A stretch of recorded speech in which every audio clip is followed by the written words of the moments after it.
अस्सलामुअलैकुम नाजरीन, अदबी गोशे में मैं मोहम्मद अनवर राना आपको एक मरतबा फिर खुश आमदीद कहता हूँ। बात यह है कि अदबी गोशे में हम सिर्फ़ अदब से मुतल्लक लोगों ही को मुतारफ़ नहीं करवाते और उन्हीं के मुतल्लक बात नहीं करते। हम यहाँ समाज के, मुआशरे के हर पहलू पर बात करते हैं। आज हम बात कर रहे हैं रफ़ाही और समाजी तंजीमों के हवाले से। तो ज़ुल्मत शब का, अंधेरे का जो हम ज़िक्र करते हैं, वो शिकवा हम सब करते रहते हैं, लेकिन अपने हिस्से की हम शम्मा नहीं जलाते। इस सिलसिला में मुआशरा तो तभी मजबूत होगा जब हर शख्स अपने हिस्से की शम्मा जलाएगा। शिकवा ज़ुल्मत शब करने से बेहतर है कि हम अपने हिस्से की शम्मा जलाएं। तो लोग शिकवे कर रहे हैं, लेकिन आज हमारे साथ मौजूद हैं एक ऐसे जवान जो इस वक्त गुजरांवाला में शिकवे नहीं कर रहे बल्कि अपने हिस्से की शम्मा जला रहे हैं। और उन्होंने एक तंजीम कायम की हुई है जिसका नाम है यूथ वेलफेयर फाउंडेशन। वो उसके चेयरमैन भी हैं।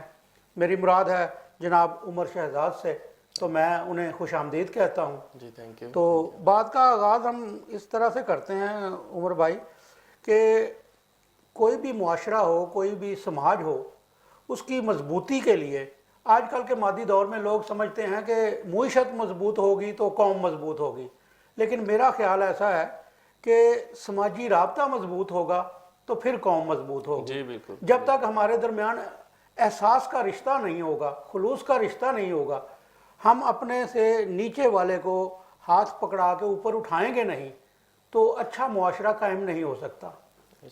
तो इस सिलसिले में आप काम कर रहे हैं, तो आपकी ये तंजीम कब से काम कर रही है? बिस्मिल्लाहिर्रहमानिर्रहीम। अल्लाहुम्मा सल्ली अला मुहम्मद व आलिहि व इतरतिहि बिअदादि कुल्ली मालूम लका। सर, हमारी ये तंजीम तकरीबन अरसा 11 साल से गुजरांवाला में काम कर रहे हैं। हम 2011 में हम इस्टेब्लिश हुए थे। तब एक छोटी सी सोच से हमने इसको जो है स्टार्ट किया था, और वो अल्हम्दुलिल्लाह वो बीज परवान चढ़ता चढ़ता आज एक पौधा बन चुका है और इंशाल्लाह तनावर दरख्त बनने को तैयार है। ठीक। तो ये बाद लोग होते हैं ना, वो अपनी ज़ात में अकेले ही एक इदारा होते हैं। आप भी, मेरा ख्याल है कि अकेले ही एक इदारा हैं या आपके साथ कोई मुआवनत कर रहे हैं कुछ दोस्त, कोई अहबाब, कोई मोहल्लेदार? जी जी बिल्कुल। मेरे भाई भी हैं, मेरे दोस्त हैं।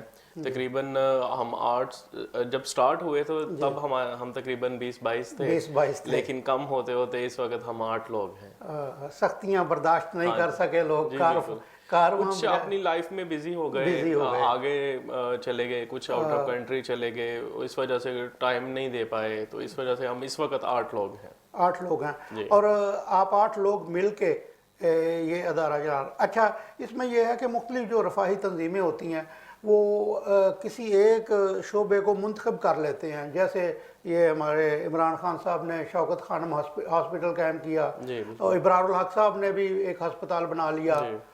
इसी तरह बड़ा नाम ईदी साहब का, उन्होंने तो खैर हर फील्ड में, हर फील्ड में किसी एक को चूज उन्होंने तो खैर हर उन्होंने जिंदगी को चूज किया। या हमारे गुजरांवाला में अभी हाल ही में डॉक्टर असद इम्तियाज साहब ने भी एक तंजीम कायम की हुई है। जी। वो भी। अच्छा, आपने जो तंजीम कायम की हुई है, इसका जो वैसे तो जाहिर है हर तरीके से ही आप लोगों की मदद कर रहे हैं, लेकिन इसका ख़ास एक पहलू कि आपने कौन सा ऐसा कोई काम किया हुआ है जो नुमाया है? सर, हम बेसिकली 3 चीज़ों पे जो है ना, जब स्टार्ट हुए थे तो हमने अपना मोटिव जो था वो 3 चीज़ों पे रखा था, जिसमें है एजुकेशन, जी, हेल्थ और जस्टिस। ये 3 चीज़ें ऐसी हैं जो ज़िंदगी के समझ लें, ये मौजूद ना हो तो हम समाज में कामयाब नहीं हो सकते। हमने इन 3 चीज़ों को जो है ना वो पॉइंट आउट किया और इन पे काम शुरू किया। साथ में हम दीगर समाजी काम भी जो थे वो साथ साथ जारी रखे हुए हैं, लाइक बच्चियों की शादियाँ करवाना, उसके अलावा जो है राशन, घरों के रेंट देना, किसी मजबूर की मदद करना, वो एक सेपरेट काम है, सारे वो साथ साथ कर रहे हैं। लेकिन मेन काम हमारा जो है वो ये 3 था।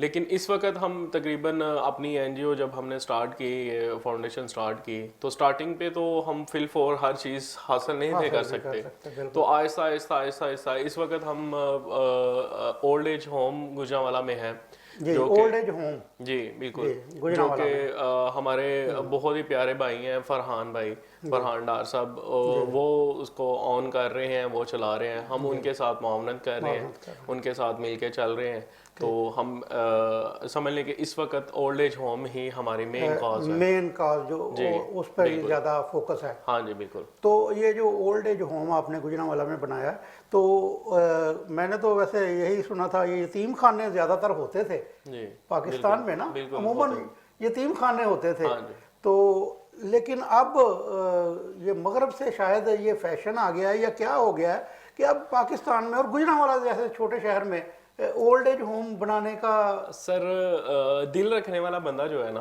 वो जब ये ओल्ड एज होम का नाम सुनता है उसी से लरस जाता है। बिल्कुल, मैं भी ये सुन के हैरान और परेशान हो गया हूँ कि बच्चे तो चलो यतीम खानों में जमा दाखिल होते हैं जी, ये बुजुर्ग यानी बेटे अपने वालिदैन को कैसे वहाँ सर ये लम्हा फिक्री है हमारे लिए सोचने का मुकाम आ गया है कि हम इतने गिर चुके हैं माशरती लिहाज से। हमारे इस्लाम ने कहा है कि वो अपने वालिदैन को उफ तक ना कहो। बिल्कुल, उफ कहना भी जो है वो उसको नागवार कहा गया है। लेकिन अभी हम इस दहाने पे आ चुके हैं कि हम ना अपने वालिदैन को घरों से बाहर निकाल देते हैं। हम कहते हैं कि हम आपके साथ नहीं रह सकते, जाएं आप जाके जहां मर्जी रहें। हमारी मशरिकी तहजीब तो वैसे मुतहम्मिल नहीं है इस बात की। नहीं है। अच्छा, लोग गुर्बत की वजह से छोड़ जाते हैं? सर आप भी माशरे में रहते हैं, मैं भी रहता हूँ। मैं ये चीज़ जानता हूँ जो जितना गरीब है वो उतना ज़्यादा इस्लाम पे चल रहा है, उतना ज़्यादा माशरती रवायात को अपनाए हुए है। अच्छा। जो जितना अमीर होता जाता है वो उतना अपने आप को मॉडर्न करता जाता है, मगरबी सारी जो सकाफत है वो अपने अंदर इन्वॉल्व करता जाता है, और उतना ही अपने जो हकीकी मायने हैं उनसे हटता जाता है। दौलत एक ऐसी चीज़ है जो हमें जो है ना वो अपने मकासद से दूर करती जा रही है। हालांकि दौलत को यूज़ हम यूटिलाइज अगर सही मायनों में करें तो हम निचले तबके को ऊपर ला सकते हैं, लेकिन हम जो है वो उसको प्रॉपर यूज़ भी नहीं कर रहे और हम हर चीज़ से दूर होते जा रहे हैं। सर मसला हमारे लिए वैसे काबिल गौर है। ठीक है, आप लोगों, जाहिर है जब लोगों के अंदर से हिस्स खत्म हो रही है वो कर रहे हैं तो किसी ने तो उन्हें संभालना है ना। जी बिल्कुल, किसी ने तो संभालना है। तो ये आप